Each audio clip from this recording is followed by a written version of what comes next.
What's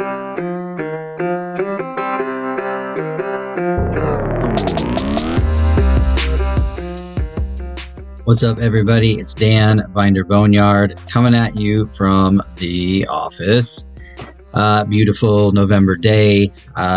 Really tell that fall is here, and I'm sure it is fall in your area as well. I've been seeing the weather around the country, and it is gross. Thanks, everybody, for all of the comments and likes and listens, and everybody on YouTube. Appreciate you watching and listening. Very helpful. Just helps with engagement and growth and spreading the good word. So yes, every little bit helps. Even if it's not a subscription to one of the social media things, it's, maybe a part sale or some direction to our website or something like that. So I appreciate everybody who puts the word out there and keeps us in the top of their mind. It does mean a lot to me. So today is going to be a real barn burner of an episode. We're going to talk about wiring. Wiring is either the most hated thing in the world or guys love it. My thing, though, is that I've talked to several people who claim to love wiring, but they are terrible at it. They don't understand how it works. They don't understand the function and feature of certain things and do things how they think it should be done. And it's usually wrong. Automotive wiring is its own animal, and you can't wire it like your house. The products you use are different. Everything about it is different. So the first thing, when you get an international, and this is true with most old trucks and cars, they have problems. The electrical problems are really high up on the list, whether it be brake lights or signals or, the heater doesn't work or something like that. And, so it's a daunting task when you look under there and you see, all these different colored wires, because if it's got a bunch of different colored wires, somebody added stuff. Because if you know anything about internationals, all of the wires are green. Not all of them. Some are black and some are white, but the majority of them are green. And then they have a little number stamped on them every couple of inches for the first few inches. And that number is stamped in powdered sugar because the second you touch it, it disappears. So, rule one is when you're handling this old international wiring, be careful with it and try to not wipe the numbers off because you're going to need those later. And then the second thing is get the manual. Get the service manual from Binder Books or eBay or wherever. The actual service manual, not a Chilton's, not a Climber. Like, get the real international service manual, because that will have the wiring diagram for your vehicle. And then you can find out what those numbers on the wires actually go to. It'll save you so much trouble if you do that. And then I also recommend you buy a magnifying glass, because the diagrams in the manual are small and they're hard to read if you have a hard time seeing things. So that's my first step when you get your rig. Is you need the book so you know what the heck you're doing. And then internationals are really ground dependent. They need good grounds, and it's kind of confusing. C series and early Scout 2s, D series, they had steel light buckets, and then that's how the circuit grounded. So your turn signal light or your running light would ground through the housing, how it's bolted to the truck. So if you had a fresh paint job done and then you put your housings on and don't scrape off some paint where the screw goes through the housing into the body, then you're not going to have a good ground. And then you're going to fight lights that don't work very well or lights that aren't very bright. So that's the next thing, is that a lot of this stuff is ground dependent. So if you open the hood and you look, a lot of times you just have one ground running from your battery to the engine. And then if you're lucky, you still have the engine to body ground that most of them had. But from my experience, 95% of the time that is not there anymore. So the worse grounds you have, the worse their electrical parts are going to function. So in our restorations, and even in our not restorations, just our repairs that we do, the first thing we do is we add a ground so there's the original ground from the battery to the motor, then we add another ground from the battery to the body. And then we add a ground from the motor, usually on the back of the driver's side head. There's a couple of threaded holes in the head, so we make sure those are clean. And then we run a ground from there down to the frame. And then we run a ground strap from the head to the body.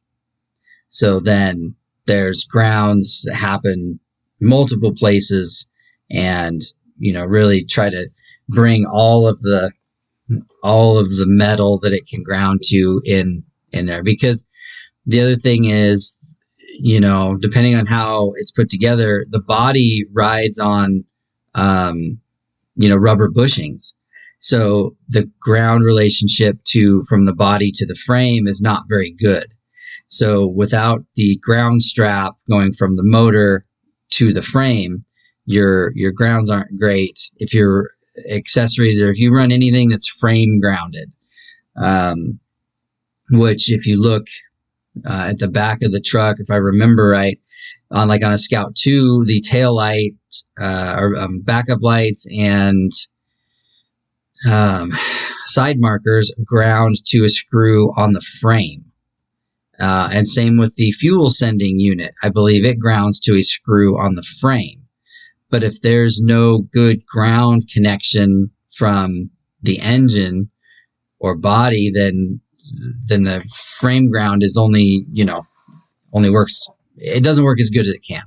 So make sure that you have all those grounds, all those systems are grounded through each other, and it'll go a long ways on the operation of things. The dash is grounded to the dash. The dash instruments and the lights are grounded to the dash, and then the dash is attached to the body. And then, the body's grounded through the battery strap. So, I get people that comment all the time when I take a video of the inside of my black truck at night while I'm going down the road. My dash is very bright, and it is factory incandescent light bulbs. It is the blue housings, and that's it. That's all my dash is. That's just clean and has good grounds, and everything is secure. But people will comment on my videos and they're like, how is your dash so bright? Like, what LED bulbs are you using to make your dash so bright? And I had to tell them, no, this is just factory light bulbs. It's just everything is clean. The gauges are grounded right. All the pins on the back of the gauges are clean. The ground to the dash is clean. The dash itself is grounded to the cab clean. We make sure we use dielectric grease on all of the connections to keep corrosion away. And that's something that you'll want to use on your exterior connections too, is a dielectric grease. Very important. Keeping the dielectric grease is not conductive. So don't put it in somewhere thinking that you're increasing your connection or connectability of two plugs or something like that. Dielectric grease is not conductive. It just is an insulator to keep the weather and corrosion from getting at your freshly cleaned metal and your connections. So dielectric grease is not a not a cure-all for electrical problems. That's for sure. But it's super important. And then the other side of that coin is the power side. You need to make sure, like, open your glove box, take your fuse panel out. It's just 4 screws. If it's a truck or travel all, the Scouts, it's under the dash. But anyway, pull it down or pull it out so you can look behind it. Make sure you disconnect your battery before you do that, because if you touch the side of the dash or touch the side of the glove box when you take it out, you may arc or have a problem. So, but you do that so you can look at the back side of the fuse panel, and I guarantee you there's going to be some melted wires and some corrosion on some terminals. So you will want to, clean those connections the best you can, wire brush. May have to replace some sections of melted wire. And if you do, make sure you upsize from, the 16 gauge to 14 gauge or whatever the circuit was. And it'll tell you in your book. It tells you in the manual what gauge the wire is. So if you want to upsize a power wire for your heater motor or your wipers or something, then the manual will tell you what size wire you need for that. So, the only exception to that rule is I think the 74 and 5 truck and travel-alls did not use like spade connectors on the back of the fuse panel. I believe it's wired crimped straight to the fuse holders. So you can't do a lot there. And then I think same for the later Scout 2s, especially the like 78 to 80s. They had the GM style plastic fuse block mounted to the firewall up high on that, driver's side kick panel up high up on the firewall. That one is also a joined setup that's hard to clean and get back to working. You can, but it definitely takes more work. And then that brings me to the world's worst, the most infamous bulkhead connectors. If you've ever seen anything on the forums or talked to people on Facebook, they always talk about the bulkhead connector. And those are those giant plugs on the firewall that'll have, 8 or 10 wires running into them. On the trucks and travel-alls, you have multiple ones. There's the one for just the front end harness. There's one that's just the engine.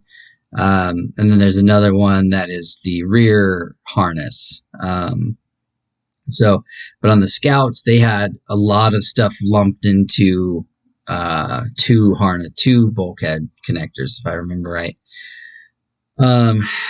And so like there's guys that'll have intermittent run problems. And they'll go out and they wiggle the bulkhead connector around, and then magically their truck starts running again. That's a bad sign. That's something that needs addressing. So a lot of times what you do is you'll unplug it, and it'll be full of corrosion. You clean it out the best you can, and then try to jam it back together. And a lot of times that fixes most guys' problems when it comes to intermittent starting or not enough power getting out to certain accessories, or your gauge is not working. So that's not always a fix all for that, but it helps. Knowing that you have a good, clean connection is peace of mind, knowing, when you're trying to troubleshoot other problems. But the biggest culprit with that is that the big power wires, charging wires for the Scouts and trucks ran through that bulkhead, and they would start a fire. The resistance was so high on those connections once they got some corrosion on them that then the wires would melt. And when the wires melt, then you start a fire. So it was really common practice where you would cut the charge wires, the blue 10 gauge wires, and then you would drill out their spot in the bulkhead connector. Go just drill through both sides. And then you would run a new 10 gauge wire through the bulkhead connector, and then you would butt connect or crimp to the existing blue wire that you just cut off to separate it from the bulkhead connector. That was a really common way to circumvent that problem. And I've had several trucks come in here that are like that. We don't do that. Like when we're doing repair work, we'll run that wire around the bulkhead connector, because if you run a solid wire through it, now it no longer becomes a removable connector. It's just becomes permanent. So we go around it with our own wiring. And that helps a lot. And then the other thing is the Scouts and trucks use an ammeter instead of a voltmeter. So the amp gauge or amp meter is sensitive. And when you have a lot of accessories that draw, or you have a dead battery that the alternator is trying to charge back up, and you turn on your heater and you turn on your headlights and you go 65 down the road, so the alternator is making the most power, you will melt that ammeter. Anytime you see the ammeter, there's just berries on charge. You need to take away whatever draw it has. Like if you're trying to use the alternator to charge the battery, which I don't recommend, that's not what alternators are for. Then you need to make sure there's no other accessories on, no other electrical draws, nothing else. Just let the alternator take some of that charge first, and then maybe after a few minutes of idling, then you can maybe run the headlights or run the heater or whatever, and not overload that ammeter, because you will melt it. It'll burn up the insides. It'll burn the wires off the back of it, and it will start a fire. So it's really important that you pay attention to that. One of the workarounds that guys do is that they will put like a 16 gauge wire between the posts on the back of the amp meter to bypass it. So the power will just go right around the gauge rather than through it. Some power does go through it, so the amp gauge will move towards draw and towards charge, but not as dramatically as it would with no jumper wire at all. And you can tell that you maybe use too big of a jumper wire if the amp meter doesn't move at all, or it doesn't move enough to make a difference. So like on my black truck with the DT in it, we jumped the wires with a 10 gauge. We pretty much took the ammeter out of the circuit by jumping my blue wires with a 10 gauge wire. And I did that because I'm running a 120 amp alternator. I'm running 2 batteries, 4 electric fans, air conditioning, or at the time it had air conditioning, a lot of lights, towing a trailer that also has a lot of lights, trailer brakes, which draw a lot of power. Like there was a lot of electricity coming out of this truck, and I really didn't want to have a dash fire or melt the ammeter. So, we jumped it with a 10 gauge wire at the firewall plug, at the bulkhead plug. And because of that, the ammeter barely moves. So you can't really rely on that gauge for the health of your charging system now. Luckily, I have a digital readout for my transmission that tells me voltage and things like that. So I can still track my charging system through another route. But if you're trying to keep your dash looking stock, then you're kind of stuck with the ammeter. There are some companies that make conversions that you can put a voltmeter in there, which is way more durable and more what's the word? Just more safe. The ammeter lets you really see what's going on when it comes to like draw and charge and how hard things are working. Whereas a voltmeter just tells you the status of the charging system. Like if it's at 14, then you know the alternator is working great. If it's at 12, then you know that you have a problem with the alternator or battery. Whereas the ammeter will go into draw to let you know that, you know, you've overloaded stuff and your alternator can't keep up. Or it's not spinning fast enough to charge how it needs to charge. You know, it's just the amp meter is a little bit more fine tuned to what's happening. But voltmeters are safer, and that's what most people go with nowadays and whatnot. So, anyway, that's the thing about that is, you know, if you're trying to run a lot of accessories and limit your chances of a dash fire, then I say jump that charge wire, the blue wires there at the bulkhead plug, and save yourself some trouble. That's kind of the big beats. You know, if you're getting power down to your heater fan, your blower motor, and it's not turning, and it's, you know, check to make sure the squirrel cage isn't jammed up with mouse house and a bunch of other garbage. But if it's clear, then the motor's probably just not any good anymore. And that happens. They get rusty inside and they just don't turn anymore. Wiper motors the same way. One thing that you see a lot of, guys talk a lot about, is a Travelall power back window. It has a little tiny motor. Like the electric motor on a Travelall back window is like the size of a Red Bull can. The little Red Bull cans, if you're familiar with those. Like it, you know, just a little bit bigger than a roll of D batteries. Like it's tiny. And then it's got a gear that runs another gear, and, you know, it's supposed to operate this heavy back window. And there is glass. I mean, there is springs that help to lift the glass, because that motor couldn't do it on its own without the springs.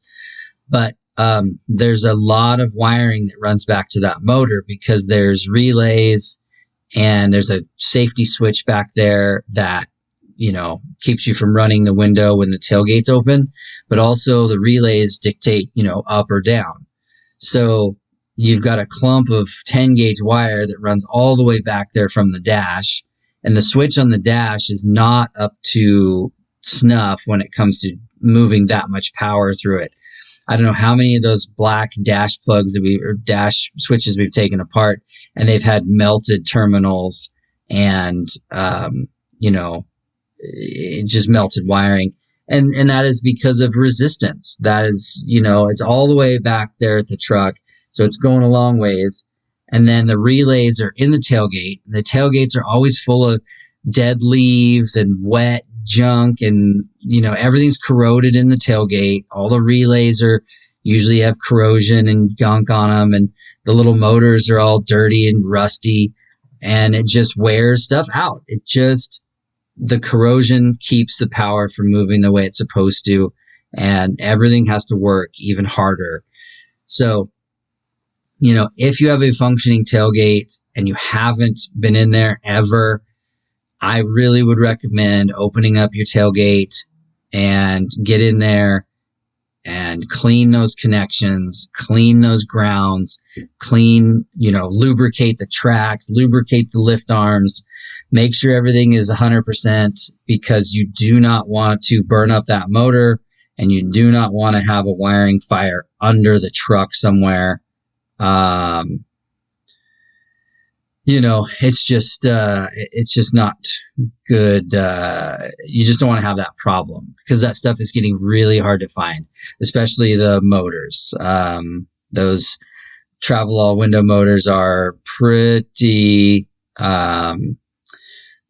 hard to find. So make sure that all that stuff's in good shape. Make sure that switch is clean. Make sure the relays are clean. Make sure you got good clean power and good grounds. And, you know, that Travelall window motor should last you a long time. So yeah, I mean, that's really the gist of it. Oh, you know, the other thing too that, people forget, or people assume that I run into a lot, everybody thinks that when the stuff works because of power, like your dome light, for example. People think that when you want your dome light to turn on, that you're actually like sending power to it to turn it on. When in reality, the dome light circuit on your International is hot all the time. It's constantly hot. And then what makes it turn on is ground.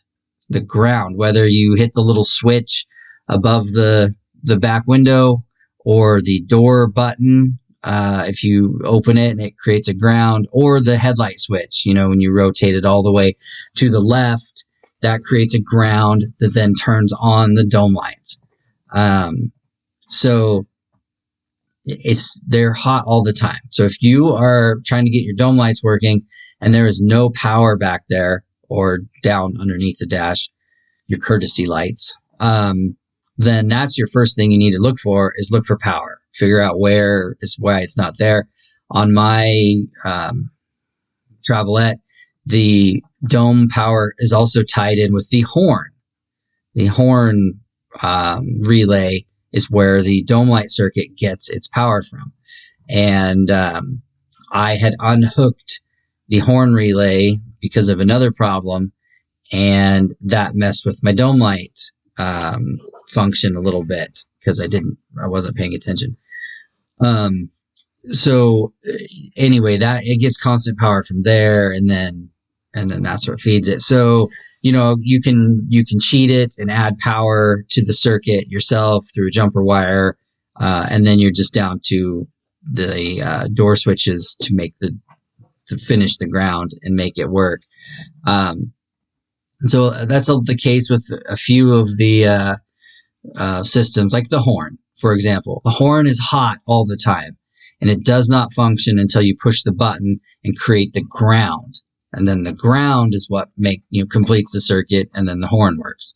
So, if you have loose contacts in your steering column and occasionally your horn honks, then it's because it's creating a ground and then making it function. So, don't assume every system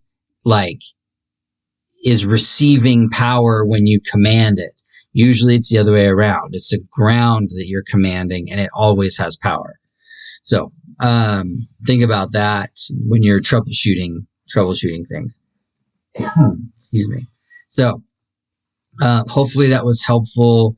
Hopefully that, you learned something. I know some of this was pretty rudimentary. When I do another wiring talk, maybe I'll talk about aftermarket wiring stuff, and then go into that can of worms. But, anyway, hopefully that helped. Hopefully that keeps you from burning your Scout down. Please be smart. Please be safe. Think about your battery connections, and then, try not to burn your Scout down. So anyway, until next time, I am Dan from Binder Boneyard.